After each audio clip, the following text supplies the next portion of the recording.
you can see on this slide, there's some new tabs. We're changing the order of some of the tabs.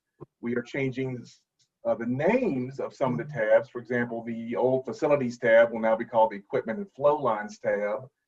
And we are also adding 3 new tabs to the Form 2A, the alternative location analysis tab, which Sabrina Trask will speak about following me, a CDPHE consultation tab for when that is required, and the plans tab.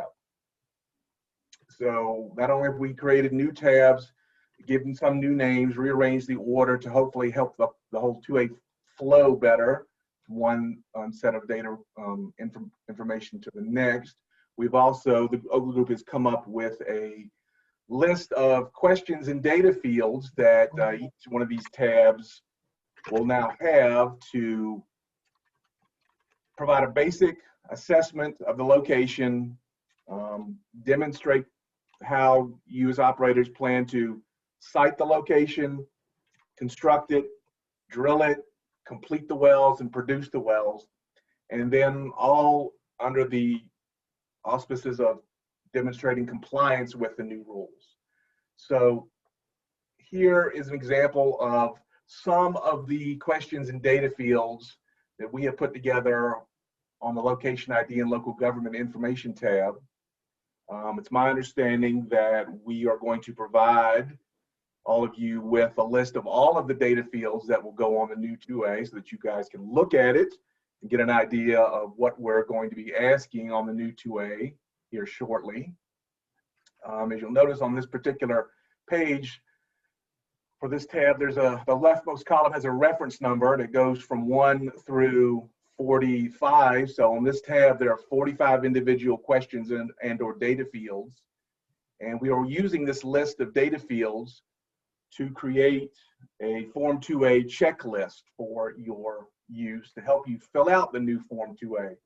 So we will be creating these, mock-ups of each tab that have numbers corresponding to that data list so that you can kind of use this as a visual aid to go along with the checklist to see, okay, where is this particular question or data field on this particular tab? And as you can see, this tab here, the Location ID and Local Government tab, has 45 total data fields on it. And along with this visual aid, and the location, the data fields list, we are creating the checklist that will have those same data fields with those reference numbers, a column basically explaining what is each one of these data fields and how do you get that right. So this is going to act as a kind of a quasi guidance document and checklist for filling out the Form 2A. I believe all of the new tabs and all of the data fields and questions on the 2A will total to over 500. So it's quite large. The 2A is expanding considerably. So there'll be a much bigger lift on your part in filling out the Form 2A. So we're in the process now. We've come up with the data fields for every tab. We're now working with the developers to create what the actual eForm 2A will look like. That's not ready yet. That's still being worked on. We do have the data fields available, and you can look at those. We'll make those available. That is the current status of revisions to the Form 2A. And with that, I am done with my presentation.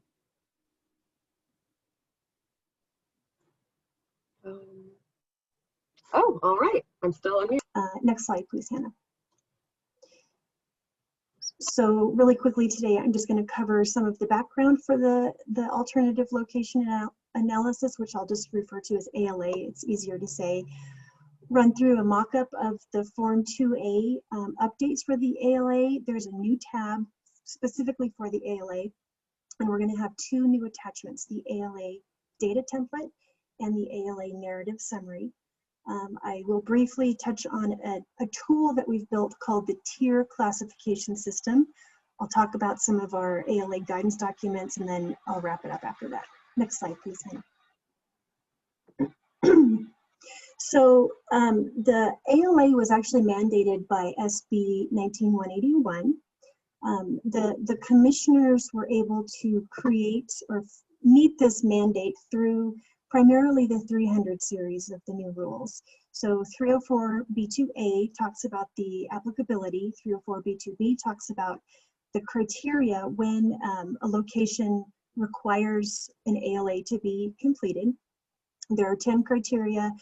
Those criteria actually evolved out of what has been known as the objective criteria. You probably are familiar with those and probably see a lot of similarities between the objective criteria and the new 10 criteria that would require an ALA. Rule 304B2C describes in depth the contents of the ALA. 304B2D talks about the director's ability to request additional information. And then 301F, 3 and 4 are not specifically about the ALA, but they both include the ALA, and that's pre-application consults, which would be with your local relevant local government or federal land managers, might include CPW as well, and we strongly encourage operators to seek out those pre-application consultations where you can collaborate and cooperate and coordinate with those other agencies and entities on your ALA for either concurrent or sequential permitting. Next slide, please.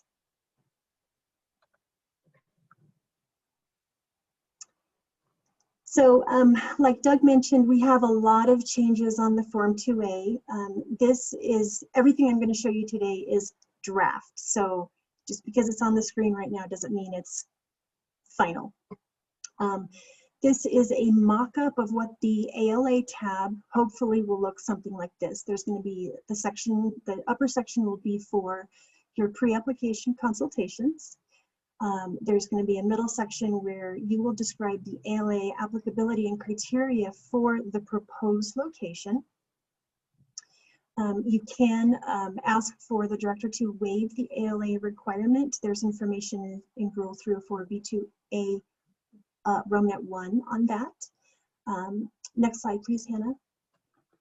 And then further down on the same tab, there's a piece called the Alternative Locations Dashboard. This is where we really start to get into the very beginnings of the nuts and bolts of the ALA. For every alternative location that you identify in your ALA, you're going to add that location into this data grid. You can have as many as you need to add. This data grid is dynamic.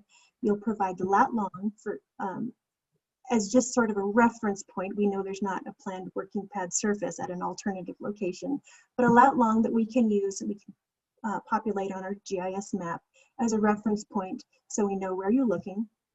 And then check boxes to indicate any 304B2B criteria that each alternative location meets. This section will also include a checkbox to indicate if that location would require a variance request in order to be permitted, and a small section for comments. Next slide, please, Hannah. The real meat and potatoes of the ALA is going to be in the form of two separate new attachments. The first attachment is the ALA data template. This data template will be available on our website. It's going to be used sort of similarly to the template for directional data or the template for the horizontal offset well evaluation that goes with the Form 2. This screenshot looks like a lot. It's not even half of what's required, but everything that's required on this data template is pulled directly from Rule 304B2C. So the first column lists the data that we're asking for. The section in blue, the columns in blue, would represent the proposed location. You'll fill out, answer all of these data requests for the proposed location, and then the next sections of columns would be each alternative location in turn. So that we're looking at everything, the same data for the proposed and all the alternative locations. Next slide, please, Hannah. Once you get into the template, if you scroll all the way to the bottom of it, there's a piece called additional information and some other line items below that. The additional information section is not rule-based, but they are items that staff has determined we need this information to help us review the ALA, to compare the locations with each other. The very bottom section there where it says the following items should be answered in written narrative format. These questions won't be answered in the data template. They're just added on here sort of as a prompt for you, and this is all going to be laid out in guidance. So these questions will be answered by the operator in a narrative summary. So we'll be asking you to attach a second attachment onto the 2A called the ALA narrative summary, which is where you really get to write and describe and explain to us the qualities of each alternative location, and then a summary of why you chose the proposed location over any of the other locations. Next slide, please, Hannah. So I mentioned we do have a lot of guidance. We have a new tool called the tier classification system or tier system. And what this is, it's again, not rule-based, but it's a method that staff has developed so that both operators, the commissioners, staff can have a clear understanding of what we're looking at between different locations. So for every location, we will assess a tier, the operator will assess a tier classification. The tier classifications are based on how many criteria are met, how many Rule 304 B2B criteria are met, and which of those criteria are met, because some criteria are more easily mitigated than with BMPs and protective measures than other criteria. So this is a tool that operators will use to, I don't want to say rank or rate, but assess a tier to each alternative location based on the criteria that's met. We're also asking, as part of this tier classification system, asking you to consider the Rule 604 setbacks. If there are exceptions, if there is informed consent required for a given location. This gets a little bit tricky when we're getting into high priority habitats. If you've studied the 1200, the 1202, particularly B and C rules, there's a lot of small nuance that has a big impact. Some of that is broken out in this data table. We'd like to know also if a variance is required. And then we'd also like to know, based on your potential well plan and the minerals that are proposed for development on the 2A, would any of these alternative locations be able to reach all of those minerals, or would they strand some minerals because they wouldn't, the reach is too far? This is really, there's a lot going on here. So, and if you go to the next slide, please, I think this will help elucidate a little bit. I've got a hypothetical map, and Hannah, just heads up, I'm going to have you click through some animations. So a hypothetical map, the green area is the area of proposed mineral development. Just at a quick glance, it's sections 14, 15, 16, and 17. Possibly two DSUs, maybe a 1280 in 14 and 15 and a 1280 in 16 and 17. There's a smattering of residential building units throughout the area. There's a school facility in section 15, and there is a county line between section 22 and 23. The blue line indicates a little stream or river, and the blue blobby area would be a wetland. Next slide, Hannah. So looking at the first location, the green dot there, oh, where'd it go? The green dot, okay. And one more click, please, Hannah. This location doesn't have any, it doesn't meet any objective criteria. There are no buildings, there are no high priority habitats. If you were to go through the list of the 10 objective, or not objective, sorry, ALA criteria, if you were to go through the list of all 10 of these, this location meets no criteria. The wells could be drilled both to the east and to the west to be able to access the entire mineral development. Next slide, please, Hannah. So we would call this location a tier 1A. It meets no criteria and it could access all the minerals. Next slide, please. The next location in green is in section 13. Again, it doesn't meet any criteria. Next two slides, please, Hannah. but it can only access some of the minerals. It can't reach all the way to section 16 and 17. So this would be a tier 1B. Doesn't meet any criteria, and it can only develop some of the minerals. Next slide, please. The orange location shown here looks like a reasonable location. Next 2 slides, please, Hannah. It is close to a wetland, so it does meet a criteria. It could access all the minerals, so this would be a tier 2A. Next 2 slides, please, Hannah. And this location, sorry, one more,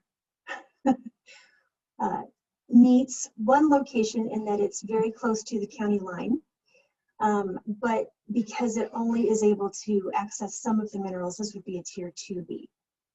Next 3 clicks, please, Hannah. Thank you. So this location in red only meets one criteria, but that criteria is a criteria 1. It is near residential building units. So it's a different level, a different tier, because it would require more controls to make this location be protective. This is a tier 3A, as it can reach all the minerals. Next 3 clicks, please, Hannah. And then the location out in section 18, again, only meets one criteria, but that criteria is at criteria 1 with proximity to building units, and it can only reach some of the minerals in the overall mineral development. So this is the tier 3B. Next 3 clicks, please. This location meets 2 criteria. It's near houses, so that's a criteria 1. It's also near the county line, so that's, I think, a criteria 4. It could develop all the minerals, but because it has multiple criteria, this is a tier 4A. And 3 more clicks, please, Hannah. This last location, although it's not too far from the very first location, and it could reach all the minerals, it is proximate to a school, which is criteria 2. This location could only be permitted with a variance from, I'm not sure which rule, 604. I shouldn't even try to quote it. If Joel were here, he would know it off the top of his head. Anyway, so this is a tier 5 location. Next slide, please. So we do have some new ALA guidance documents that will be available today, I believe. The tier classification system, the table that I showed you a few slides ago, that will be available. We have a written guidance document that will describe how to conduct the ALA. That written guidance also includes information about the maps that are required per Rule 304B2CI, and information on how to write the ALA narrative summary attachment. The ALA data template is going to change a lot. That's the template, the Excel spreadsheet that you'll fill out for the proposed location and all the alternative locations. We're in a little bit of a decision point right now with that. The way I have it laid out is easier to read, but we might need to actually flip the axes to make it fit our database better. So be prepared for at least formatting changes for the ALA data template. The material, the content within the template probably won't change very much since it's primarily rule-based. And then, as Doug mentioned, we do have the Form 2A checklist, which will include the ALA tab, and that's coming soon. Next slide, please, Hannah. So to wrap up, we've got the Form 2A will have a new tab, 2 new attachments. We've got guidance documents, the ALA data template, and the tier classification table will be available. And I just do want to remind everyone, and you'll hear this a number of times today, everything is a work in progress. Everything will be adapted, revised, updated as we work through the system, work through the process. As you use these new forms and new tools and discover inconsistencies or errors or fails that we haven't identified yet. So please be aware that even though we're putting some guidance out, it will very likely be updated continuously. Thanks, that's all I've got. And let's get going. Next slide, please.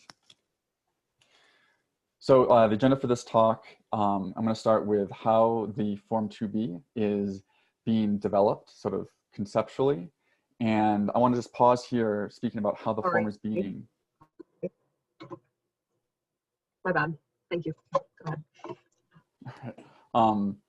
Just pause here in discussing how the Form 2B is being developed. Though I'm presenting this presentation today, this represents the work of a team of people that have been working on cumulative impacts this whole time.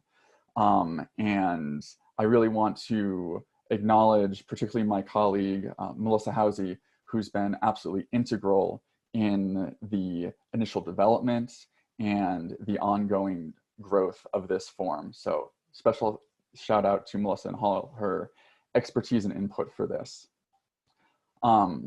After talking about how the Form 2B is being developed, we'll go into how the Form 2B will be reviewed by the members of the OGLA group, go into some example data fields, and then wrap up with conclusions. And as we've been saying, disclaimer, unlike the 2A and the 2C, the Form 2B is definitely still a work in progress. So next slide, please. So going into a little bit about how the Form 2B is being developed. The form is going to ask primarily for impacts by location. A single Form 2B will have multiple locations on it. Some of the questions will ask for the whole OGDP, but for the most part, the summing of the total impacts will be done in the database itself.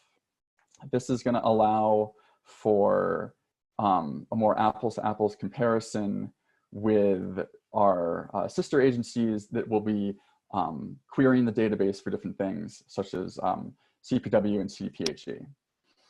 In developing this form, we really used Rule 303A5 as our guide. For example, if the rule asked for a specific quantitative value, we created a data field for a number. If the rule asked for a qualitative description, we creating a text box for that description. The majority of the data fields and tab sections on the Form 2B are coming straight from the rules. A great example of this is what we've done with Rule 303A5B Romanet 3, which is asking about on-location storage volume. Next slide, please.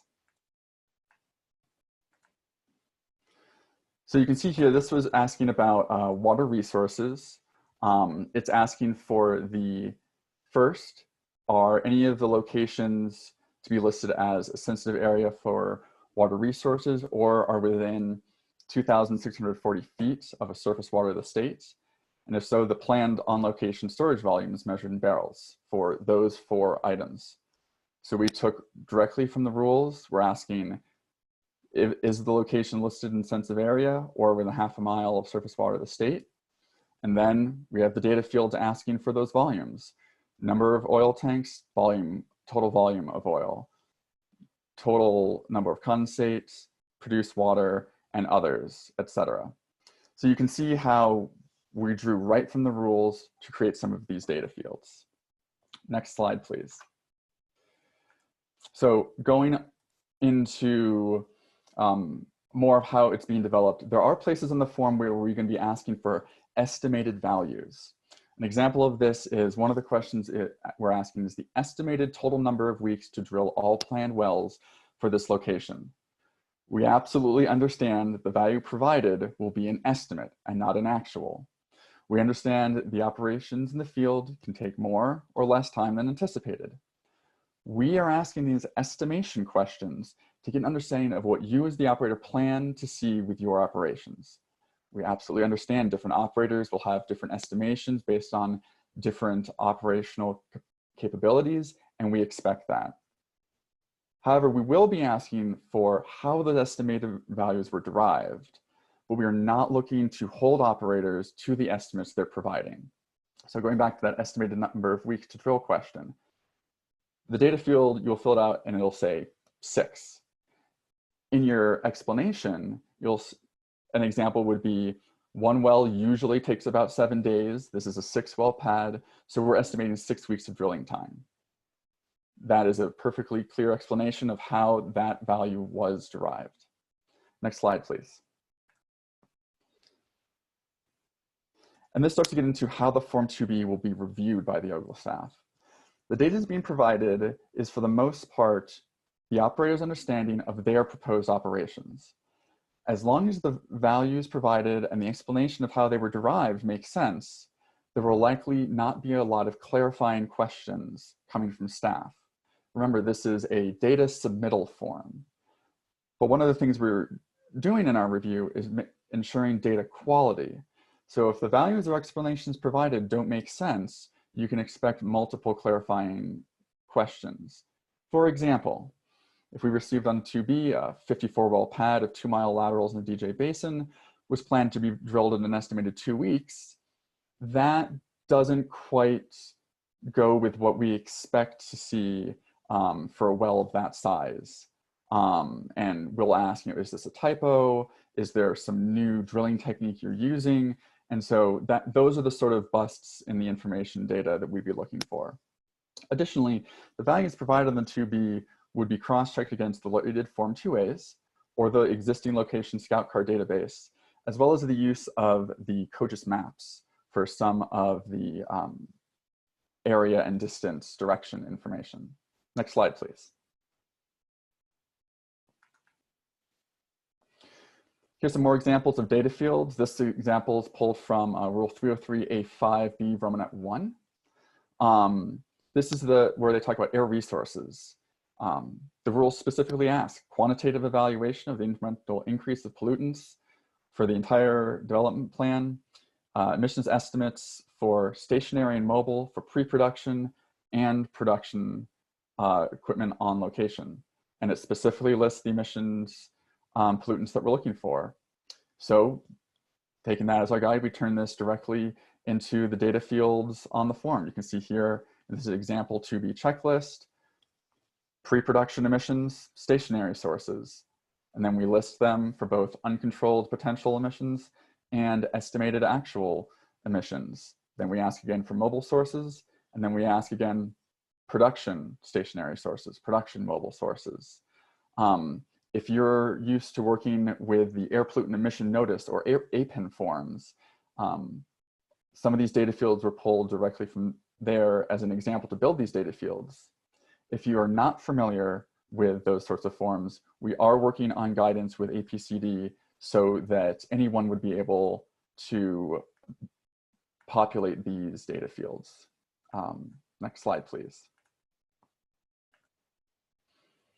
So some more example data fields, specifically speaking of the sections and tabs. The following sections were pulled right from the rules, and you can expect to see these on the form. Air resources, public health, water resources, the terrestrial, aquatic, wildlife resources and ecosystems, soil resources, public welfare, and existing oil and gas impacts. Some additional sections and tabs that were not specified in the rule, but we felt added a lot of value to the form, include mitigation measures. This is the opportunity for you as the operators to describe the steps being taken to mitigate the impacts of the locations that are being proposed. This is a little bit different from the BMPs that you usually provide in the Form 2A, which highlight steps that are being taken to avoid or minimize impacts. Another section that we're including, what we feel is going to add a lot of value, is the beneficial impact section. This is your opportunity as operators to describe the beneficial impacts of the locations being proposed. We know not all impacts are adverse. Some of them are beneficial. Some examples of beneficial impacts that we know from past experience operators have mentioned include plugging old wells, road improvements for the community, working with naturalist groups on site landscaping, donations to enhance local emergency response capabilities, and the list goes on. This is your opportunity to describe those beneficial impacts to both the community and the natural environment. Next slide, please. So in conclusion, again, a disclaimer, the Form 2B is still a work in progress. However, I did want to convey to you the overwhelming majority of the data fields and questions that are on the Form 2B are coming straight from that Rule 303A5. We are still working with the developers on what the final layout of the form will look like, but we are hoping to provide the Form 2B checklist, the form layout, and guidance as soon as we can finish it, particularly for those trainings in January. And the next slide is the final one, and thank you, everyone. All right, thank you, Stephen. Next up, we have Brian Christopher with the 2C. Just give me a moment to cue that up. And you can go ahead and unmute yourself, sir. All right, and can you hear me, Hannah? Yeah, I can hear you. Oh, I'm Brian Christopher. I'm another one of the oil and gas location assessment specialists. And ready to go when you are, Hannah, for next page. Awesome. Well, I'm presenting on the Form 2C, and the purpose of the Form 2C is both to certify the submission of the oil and gas development plan, as well as to identify and bind together the various components so that we can link them all together in our database. Some of the different components can be the comprehensive area plan, if it is applicable for the oil and gas development plan, the pending Form 2As, this should say the approved locations under the oil and gas development plan, the oil and gas development plan hearing application by docket number, and the Form 2B that Stephen just was covering. Next page.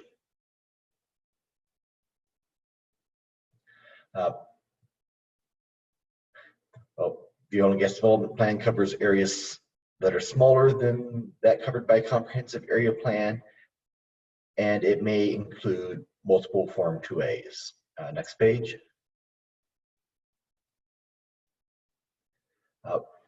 What we have here is still a draft version of the Form 2C, but we're not expecting major changes beyond this.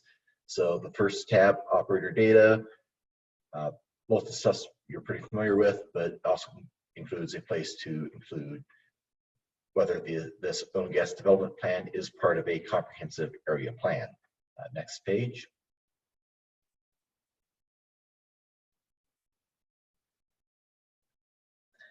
For local government identification, on this we're looking to identify both proximate and local governments that have land use authority around these locations. This applies to all of the locations being covered under this oil and gas development plan. The relevant governments are the ones that have land use authority for the locations. The proximate entities are the ones with land use authority within 2,000 feet of a working pad surface. And we also have the ability to select both for a specific government, because some oil and gas development plans will be crossing municipal or county boundaries. Next page. On this tab, we have a spot to name it. We also have the links for the docket number for the oil and gas development plan hearing application, a spot for Form 2B, as well as menus to include all of the pending Form 2As, as well as the existing locations that are covered under this oil and gas development plan. Next page. And the certification tab, I'm pretty sure you're all familiar with how this one looks. I would go on to the next page. Attachments, we have a spot to attach the oil and gas development plan map. We also included the ability to attach other, though we have no plans at all to, we don't foresee anything being attached under other. We're just putting this in as a, just in case for unforeseen future events. Next page. And a basic table for what the status of the other forms that this form is tying together have to be their status on, whether they're submitted to the COGCC or previously approved by the COGCC, or for the, in case the docket number, if it has been assigned yet. And next page.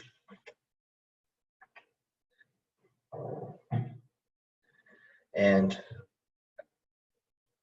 as has been said on previous forums, We're still working on checklists and guidance, and we'll be providing those as they are finished. And that's my last tab. Can you hear me? Yes, I can hear you. Go ahead. Thank you. Thanks. Good morning, everybody. My name is John Peskin. I am a hearing officer with the COGCC. This is my first time presenting at an operator meeting. So unfortunately, my PowerPoint is not going to be very useful. It's going to be very, very broad. But as many of my colleagues have said multiple times during this call, we are going to be releasing guidance documents very soon. There's been a lot of people in the background that have been working very diligently to get a hearings and applications process guidebook put together and edited and refined.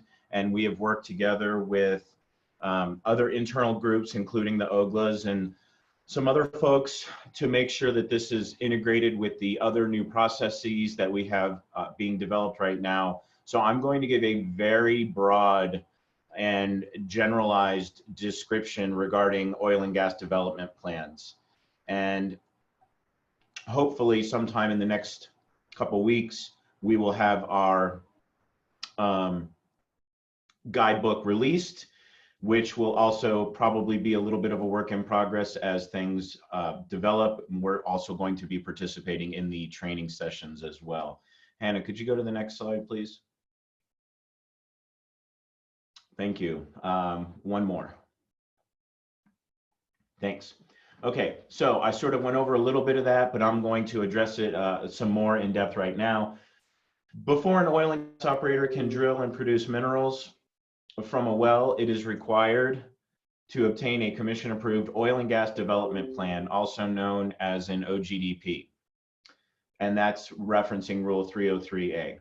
An OGDP application consists of a hearings application, which is where I come in.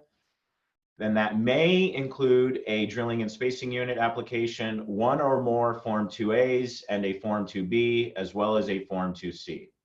The OGDP application should follow the format operators used under previous versions of COGCC rules when filing a DSU application, pooling order, or other general hearings application. An OGDP application may not require a DSU application if there is an existing commission order or a DSU application pending before the hearings unit, or the OGDP does not include spacing. If an operator is refiling a Form 2A for lands that are subject to an existing DSU order, the operator will explain that in its hearings application, and a new DSU application will not be required. Hannah, next, please. Thanks. So all OGDP applications must comply with Rule 505. If an OGDP application includes a new DSU application, the operator must comply with the information requirements set forth in Rules 305, 503C, and 505. If the lands for which the oil and gas operations are proposed are already subject to a DSU order or do not require spacing, a new DSU application is not required. If an OGDP application consists only of a Form 2A, 2B, and 2C, the application must still comply with Rule 503C and all of Rule 505, including 505A. Even if the OGDP application does not include a new DSU application, the operator must still submit testimony with its application that provides factual support for avoiding, minimizing, and mitigating public health, safety, welfare, environmental, and wildlife impacts. That's an important shift that we have from where we were previous to this rule change. This information, this evidence, this Rule 505 evidence must be submitted at the time the application is. And that's pursuant to Rule 503G 1 through 7 and Rule 505. The hearing officer will review the Rule 505 testimony and determine whether additional testimony is required. If there is a pending DSU application associated with the OGDP application, the hearing officer will determine on a case-by-case basis whether additional information is necessary to support the DSU application. Now, one of the things that we recognize is that the OGDP application must also include the E-form document numbers for the 2A, the 2B, and the 2C. We're aware that operators utilize different individuals for these tasks. For example, normally an operator will engage outside counsel to deal with me and the hearings process via the application, the hearings application. But the operator will usually utilize regulatory folks to take care of the 2A, 2B, and 2C. We know that there's going to need to be coordination between these entities now, probably more so than in the past. That's just a consideration that we think is worth mentioning. Hannah, next, please. So how do you file an application with the commission? Well, a hearings application is the formal document that contains specific information necessary for the hearing staff to evaluate the relief requested from the applicant/operator. Rule 503C explains what information must be included in applications. As explained in Rule 503C, all applications must include at a minimum the following, and I'm unfortunately going to just have to read a list here.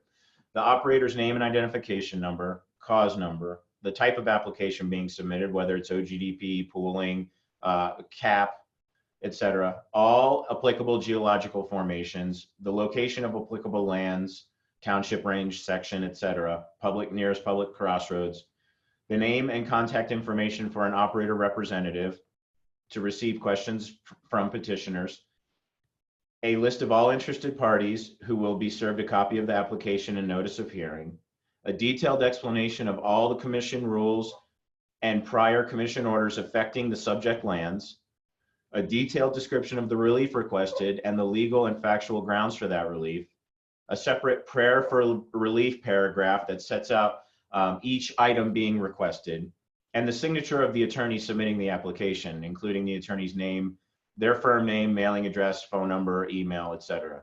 As you know, our rules require that legal entities, corporations, LLCs, etc., be represented by an attorney. The commission, as you know, no longer accepts paper filings. All applications and supporting documents must be filed with the commission via the e-filing system. Information on using and accessing the e-filing system can be found on the Hearings Unit webpage. So Hannah, next please. What happens after an application is filed? Initially, the first step is that the application is reviewed. When you submit it through the e-filing system, hearing staff will review the application to determine whether or not to assign it a docket number. That's a very rudimentary, basic step that we take. When we do that, we are not evaluating it for technical completeness. We are saying, did the person submitting the document fill out all of the requisite information so that it passes the most basic step of all, which is to give it a docket number. And that docket number is necessary so it can be tracked through our system and go through the technical review. So importantly, as I just stated, the review by hearing staff does not constitute a completeness review for OGDPs and CAPs. Once the review is conducted, the applicant will receive an email that does one of a couple of things. It will either assign, the email will either let the applicant know that we have assigned a docket number to the application, and if the docket number is assigned, the e-filing system will send an automatic email to the applicant notifying them of that docket number. Or the other option is informing the applicant that additional information is required before the application can be assigned a docket number. Once the application has a docket number, it will be assigned either to a hearing, it will be assigned to a hearing officer for adjudication. Once that happens, the OGDP application will then be available to the public via the e-filing system or through and as well as through our e-filings document search function, which is just a public access viewer is what we call it. So then we get into the technical staff, COGCC's technical staff's review of the application.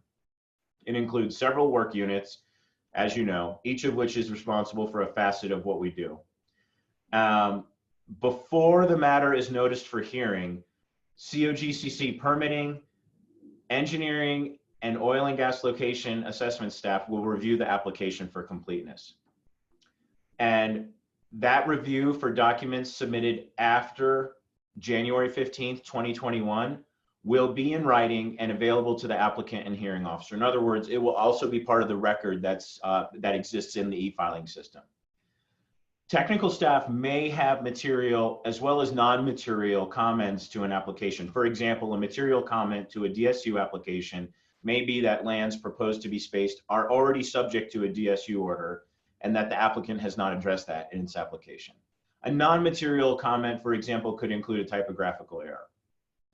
In considering and addressing material comments from technical staff, the applicant should correspond directly with technical staff. The hearing officer is a neutral decision maker. Questions, concerns, or objections to staff's material comments are not properly made to the hearing officer. Rather, the applicant should correspond directly with staff to address staff's material concerns.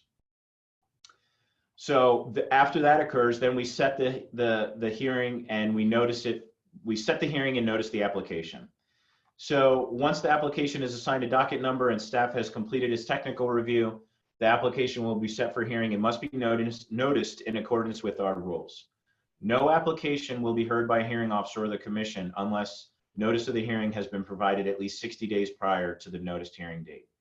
When determining who must receive notice of an application, applicants must comply with multiple rules: 303E1, 314F1C, 504, as well as 3460-1084, the Act. The notice of hearing is prepared by hearing staff and provided to the applicant's legal counsel for review and finalization.